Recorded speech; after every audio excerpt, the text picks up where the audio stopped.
Hey, this is Glover Teixeira, UFC light heavyweight champion. Hi, I'm Robbie Lawler. What's up, fight family? This is your favorite MMA coach, Thiago Alves, the Pitbull. Hey, what's up, guys? I'm Pedro Munoz. This is Mike Brown. Guys, I am Alexei Olenek, and welcome. And welcome. And this is We Want Picks. And you're watching We Want Picks. To We Want Picks. We Want Picks. To We Want Picks. To We Want Picks. Hi, everybody from American DraftKings.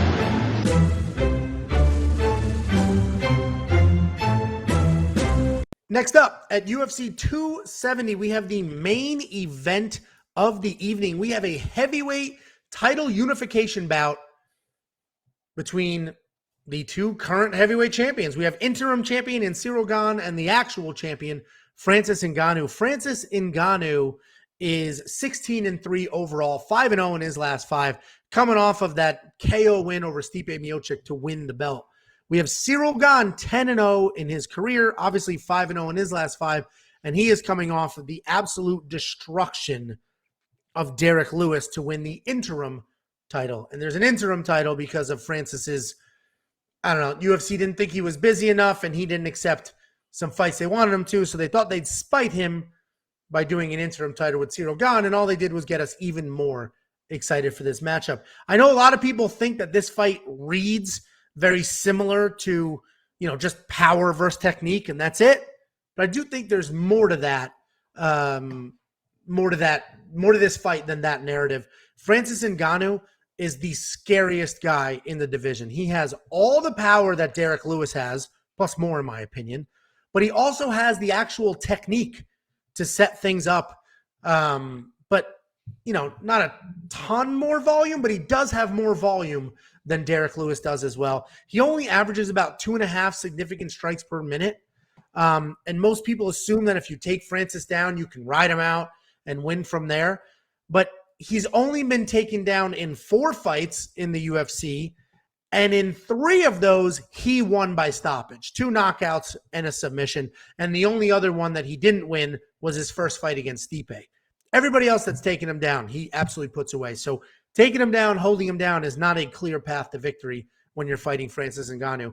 And in his last fight against Stipe, not only did he defend the takedowns incredibly well, his hips were exactly where they were supposed to be, down, legs back, stuffed ahead. He even reversed the position, picked up Stipe, and dumped him down for his own takedown. So Francis Ngannou is good everywhere, can defend takedowns, can get his own if he needs to, and he's a good kickboxer. He doesn't have as much volume as you would like, but he has insane power. Ciryl Gane is identical to Francis Ngannou in stature. They're both 6'4". They both have 83 inches of reach. But they're very different fighters. They're both strikers, but they are very different fighters. He does not have the same power as Francis Ngannou, but he is much more technical striker. He has really high volume and a well-rounded arsenal. He'll kick, he'll grapple, and then he'll play the best in and out game in heavyweight history. Meaning he'll come in, touch you, move, come in, touch you, move. And nobody in heavyweight history has done that as well as Ciryl Gane does. His striking differential is ridiculously impressive at 5-2, which means he hits his opponents 5 times for every 2 times that he's hit, which speaks to how incredible his footwork and movement is. He also uses that footwork to set up takedowns. He took down Dontel Mays 3 times in their matchup and Rosenstruck twice in that matchup, which honestly not only speaks to the fact that he's versatile enough to mix in takedowns, but he's also smart enough to game plan. Those are 2 heavy-handed strikers, and he mixed in some takedowns to get them confused, get them, thinking about the striking, thinking about the takedowns, and then he went from there.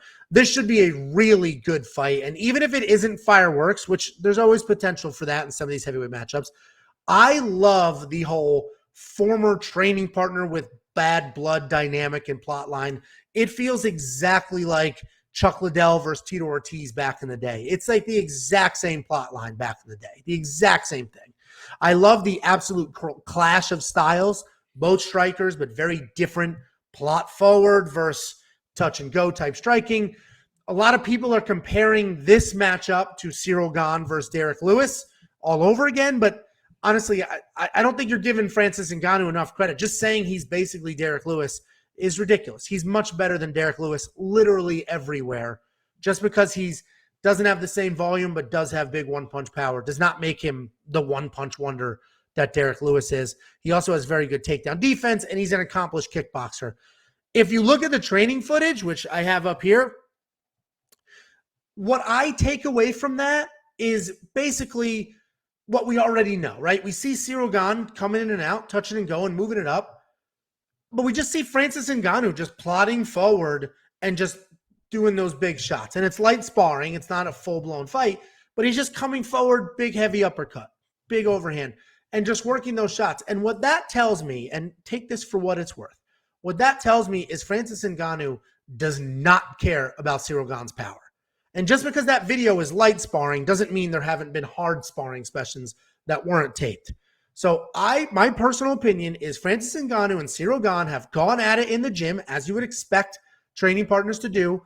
Ciryl has touched up Francis. Francis doesn't care, which is why even when they're light sparring, he's just so comfortable coming forward, and just throwing because he's not worried about what's coming back his way. And I think that's going to be the dynamic in this actual fight. I like Francis to win. I think Francis is the far more dangerous fighter between the two because Ciryl Gane, very good kickboxer, but he's not exactly putting people out, right? He's wearing you down. He's touching you up. He got Derek Lewis to quit. Where Francis Ngannou can put you out. Francis Ngannou can stop the takedowns. Francis Ngannou, yes, the volume will not be there, but I don't think it matters how many times Ciryl Gane touches Francis Ngannou. I don't think it's going to bother him because I think he knows the power is there and I will find the spot eventually. And I'll go to you in 1 second. If you watch the first Stipe fight, Stipe versus Francis, Stipe beat the crap out of Francis, but Francis was in that fight. He never quit. He took his beating. He kept coming forward. And I think Ciryl Gane tries to do the same, but I don't think he's as effective. I think Francis Ngannou wins this fight, but this is a close fight. Jakey boy, you talked about their physique or Francis's physique and stuff too. What are your thoughts on this matchup? Yeah, do you have that picture ready? Do you want me to just talk about it? I sure do. Bang. There it is. Yeah, so if you look at that picture, this picture on the left is an older picture. On the right was posted, like a week and a half ago, and the caption was, Francis is entering beast mode. He looks fantastic. Look at him. But if you look at the size difference, and this isn't like, a lot of times this could be like your gym pictures, right? Because a lot of times when you go to the gym, obviously you get a pump, and then afterwards you look real pumped up. And a lot of times, if you compare like a non-training, picture to like him in a fight, when you're fighting, your muscles are all, you got all the blood flowing and stuff. It's like if he wasn't training, and it's like, okay, you can see that comparison. But he's sweaty in this picture. You can see he just got done training. He should be like full of blood, and he looks a little thin to me. And that could be two things. That could be, there's some stuff going on. Maybe he's off some stuff. Maybe he's on some stuff. Maybe there's other issues going on. Or maybe he's just slimming down, right? Maybe he just naturally wants to be a little bit quicker because he knows he's familiar with Gane. He wants to. He knows he's going to have the power regardless. So let me get a little bit lighter on my feet. Let me get a little bit quicker for those counter shots. So it'll be interesting to see how this plays out for sure. I love your comparison of Derek Lewis because a lot of people are saying, he's just there. He's just a better Derek Lewis. Derek Lewis does not make adjustments, right? Derek Lewis is just Derek Lewis, and that's who he is. He's gonna go in there. He's just gonna stand there, and he's just gonna throw bombs and just wait for one to land. Francis Ngannou, he makes adjustments, and you mentioned that Stipe fight. That second Stipe fight, when Stipe took a shot and Francis stuffed the shot, reversed the position, took Stipe's back. That was like that oh shit moment.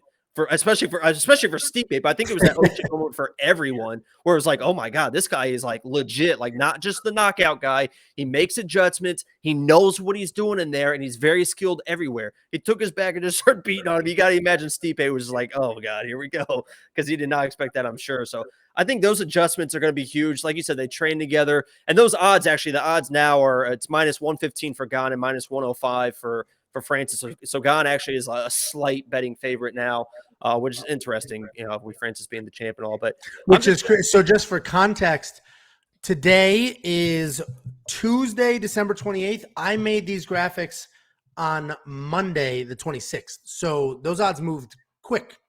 very quickly. And they're actually kind of flipped in some. So on DraftKings, he's minus 115. Gane is on FanDuel. He's still a plus 102. So they're going to be back and forth. I imagine they're going to be pretty much even leading up to the fight, because it's like, what do you do? It's kind of like a Derek Lewis fight, with the knockout power. But, I'm going to go Francis. I'm just glad that both these guys are fighting each other, because I hope the winner fights John Jones. And I think both these guys give John an issue, right? Francis with the size, with the power, and then Gane with the technique. I think if it was like if Derek Lewis is here and say somehow Derek Lewis got the title, I think that John Jones would run through Derek Lewis no problem. He's just way too good everywhere. But I'm excited for this fight. My pick is going to be Francis, just because he's got the power. I think he's just going to be able to do what he needs to do and be able to stuff Gane's attacks. I will look out for a Gane head kick. That's the only thing that really worries me. That little flash knockout. He throws kicks. Francis can take a punch, but I don't know if you can take a shin to the side of your head. So we'll see what happens. I think Francis is my pick, but a lot can change in the next 3 weeks. Yeah, we did this early breakdown. It was a ton of fun. We're aligned on this fight. We disagree on a few others. Let us know in the comments what you think. And don't forget, wewantpicks.com/bets. Make a deposit with any one of our 5 betting partners. Let me know after you do, and I will send you $50 as a thank you for supporting us and our partners. Subscribe, like, do all the things, and we'll see you for more content and more breakdowns every single week. Before you go, don't forget to join our free Discord. It costs $0. We're not hiding any content behind a paywall. Join the Discord. Have the conversations, have the arguments, do all the things that people do in the Discord. The link is in the description below. And don't forget, if you want your free $50,